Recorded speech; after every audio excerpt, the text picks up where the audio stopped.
In this nighttime video from the Border Patrol, you can see a bus in Mexico dropping off dozens of migrants, and then they simply walk across a remote stretch of the Arizona border, marked only with a small fence. This is where it happened. That's Mexico right there, and exactly where the undocumented immigrants were dropped off and then walked right here to the U.S. side of the border. I think you can ask any Border Patrol agent here that has been around from 1 year to 30 years as myself, and they'll tell you that this is a crisis.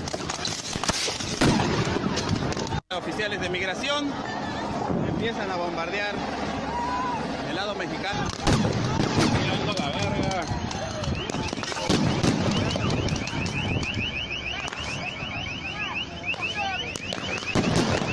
Esta es nuestra Tijuana violenta.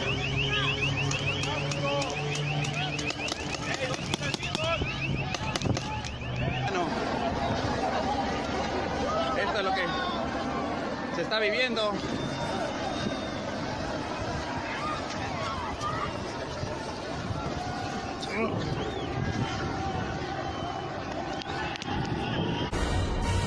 We need those physical barriers. We need those physical barriers. Those physical barriers. Those physical barriers. Those physical barriers. And we appreciate President Trump and all of his efforts in getting us those physical barriers. Anywhere that you look where we have built walls, they have worked. That was our next guest standing with the president yesterday in the White House briefing room, calling for funding of a border wall or a fence as Washington continues to fight over funding.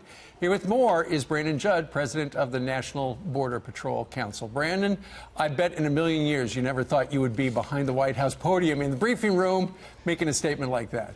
That's a little bit stressful. No, that was completely and totally impromptu. We were there for a meeting to discuss border security, and there were several points that were brought up, and he said, that's what the American public needs to hear. Let's go tell the American public. You know, he used that platform to get the message out to the American public about how he can secure the border. One thing that is very clear when you're listening to the rhetoric from Washington, D.C., Brandon, is that a number of Democrats, all Democrats in Congress, to my belief, have said things that the wall is immoral and have lined up behind Nancy Pelosi's comments like that, or Chuck Schumer, it's medieval, it does not work. But the White House and the men and women of the Border Patrol feel that what is going on our southern border is a crisis, and that needs to be addressed. Well, we have a bigger crisis now than what we did in 2014. And so when you look at that and you say, okay, what is it that we can do to actually keep people from physically entering the country illegally, right, and you have to say walls and fences actually work. And so that's the message that we're trying to get out to people. We're the ones who actually patrol the border. We're the ones who actually see what is and what is not effective, and we're telling Congress this is in fact effective. You know, who are these experts that you're quoting that's saying that fences don't work? They're absolutely wrong. It's proven. We know it. Right. Brandon, I can't think of any time in the history of the Department of Homeland Security where frontline men and women like you went to the White House and then showed up to make public statements about how you needed a particular part of the legislation to be voted upon. Well, again, when you look at this, I wish that people could understand that I have no dog in this fight other than I want border security. I've had the opportunity to speak with the president on multiple occasions, sure, and I wish that they understood that all he wants is for this country to be safe and secure. He's working for the American people. This has nothing to do with politics. It has everything to do with his desire to secure this country. And so when we do that, when he comes to the front line, men and women, this is the first president that's ever done right. that. Most presidents, they talk to the theoretical knowledge, those that sit behind desks. Right. This president has come to the front line, men and women, and they've told him this is exactly what we need and this is what works. And Brandon, this is not theoretical to you with the government shutdown. You're not getting paid, are you? I'm not. In fact, I worked Christmas morning. I didn't see my family when they woke up Christmas morning. Come Saturday of next week, I will not receive a paycheck. And even though I'm not going to receive a paycheck, I 100% support this shutdown because it's that important. The American public has spoken. They want border security, and the only way that we can get border security is if we put the proper measures in place, and the wall is part of that. Let's see what happens at that meeting at 11:30 this morning. Brandon Judd, thank you very much, sir. Meanwhile, a strong message from Senator Lindsey Graham for President Trump on the border wall. Roll tape. If he gives in now, that's the end of 2019 in terms of him being an effective president. That's probably the end of his presidency. Joining us now, former White House Press Secretary Sean Spicer. Of course, we know the wall was the central part of President Trump's campaign. His base wants it, and I don't think he'll give up on it, will he, Sean? No, he won't give up. Good morning and Happy New Year, Charles. Happy New Year. I think you're right. This has been a central part of his campaign. It was really what he campaigned on more than anything else that people know him for, his strong stance on immigration. But I think there's also a political reality. We need 60 votes in the Senate. We picked up a couple in the thing, but we're now at 53, and Nancy Pelosi controls the House. This isn't a dictatorship, so the president's got to get the best deal he can. I think there's no question when it comes to his base and the American people, writ large, that they know that this has been a huge priority for the president, and he's fought hard for it. But to Senator Graham's point, I think he needs to have some kind of result for it, and that's why you're seeing him dig in as deep as he is.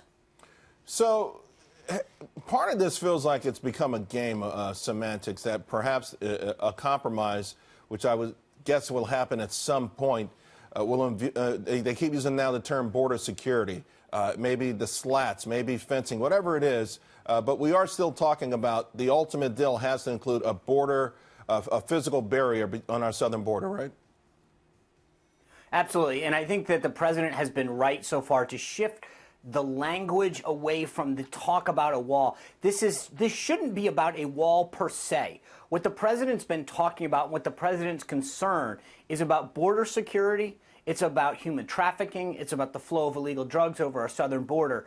And I think that if we can shift the language a little and talk about those shared priorities, the Democrats don't want to give into a wall. I mean, you used the word game, and I think you're absolutely right. This has become a game. The 54 senators voted for this.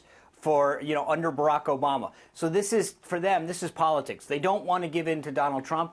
And so Nancy Pelosi keeps saying we're going to give zero for a wall. Well, maybe we have to change the language a little to get to that priority. But what the president needs to go into the next re-election is saying that I made border security, I made protecting our country my #1 priority, and here's how I've been successful at it. But there's going to be some nuancing more than anything else, because right now the Democrats won't use the word wall, and I think the president let me interrupt you needs for to 1 second, because we got a breaking tweet, if you will. It's from President Trump on the wall, and I want to share it with the audience. The shutdown is only because of the 2020 presidential election. The Democrats know they can't win based on all of the achievements of Trump, so they are going all out on the desperately needed wall and border security and presidential harassment. For them, strictly politics. Your thoughts, Sean? He's right. I mean, I think that's the thing. If you put anybody else's name on this besides Trump, it would go through. It went through under Obama.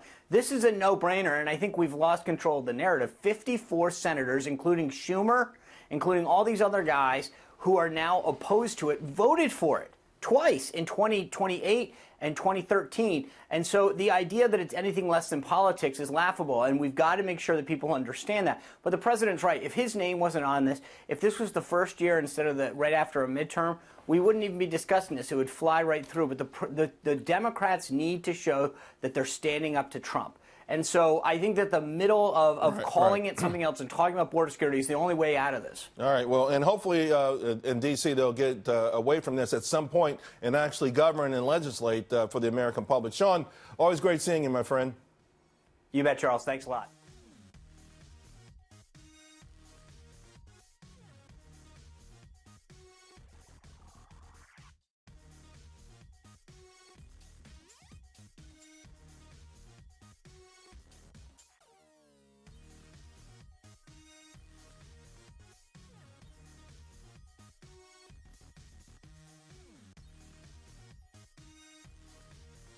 Once again, my name is Art Del Cueto. I am a Vice President with the National Border Patrol Council.